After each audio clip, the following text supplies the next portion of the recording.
সচেতন নাগরিকের কাছে আহ্বান, আসুন না আমরা একটা আন্দোলন গড়ে তুলি।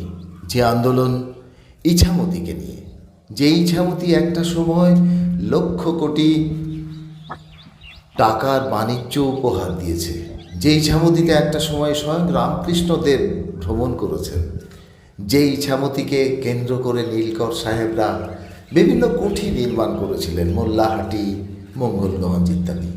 সেই ইছামতির আজকে এই ভগ্ন দশা দেখে খুব খারাপ লাগছে। আমরা যেখানটায় দাঁড়িয়ে সেটা একটা ব্রিজ, এই ব্রিজটার নিচে আপনারা দেখলেন, ব্রিজটাকে আমি দেখিয়েছি, এই ব্রিজটার নিচে যে পিলারগুলো তৈরি হয়েছে সেখানে বাঁধের সৃষ্টি হচ্ছে, সেই জায়গাটাকে ক্লিয়ার করা হয়নি।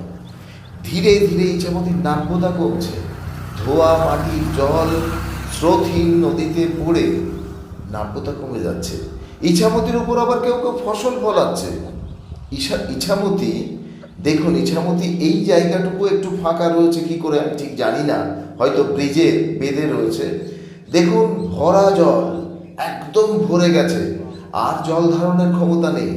কোনো কোনো জায়গায় লোকালয়ে উঠে গেছে, কারণ নাব্যতা তো একদম নীল, উৎসমুখ বন্ধ, উৎসমুখ খুলবে কি? স্রোতহীন এই ইছামতি আজকে তার মৃত্যু দশা। অপরদিকে আমরা যখন দেখাবো তখন দেখবেন এই অপরদিকে কীরকমভাবে ইছামতির ওপর কচুরি পানা ঘাঁটি গেড়ে বসেছে এবং তার নাভিশ্বাস বেরিয়ে যাচ্ছে। দেখুন প্রচুর পরিমাণে কচুরিপানা। জানেন এই কচুরিপানা হচ্ছে নাইট্রোজেন সমৃদ্ধ। এগুলোকে যদি জৈব সার তৈরি করা হয় তাহলে মাটির উর্বরা শক্তি সাংঘাতিক পরিমাণে বেড়ে যায়। কে করবে? ইছামতি তো একটা ডাস্টবিন।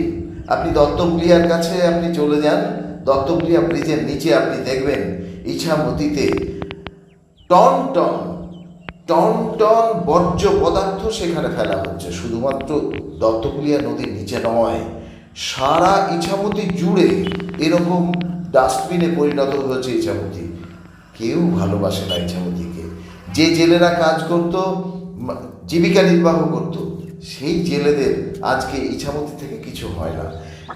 শীতকালে শুকিয়ে যায় এই যে জলটা, এই জলটা আরেকটু জল হলেই, আরেকটু বৃষ্টি হলেই দেখা যাবে দুকুল ছাপিয়ে, নাব্যতা নেই, দুকুল ছাপিয়ে মাঠ বন্যায় পরিণত হয়েছে।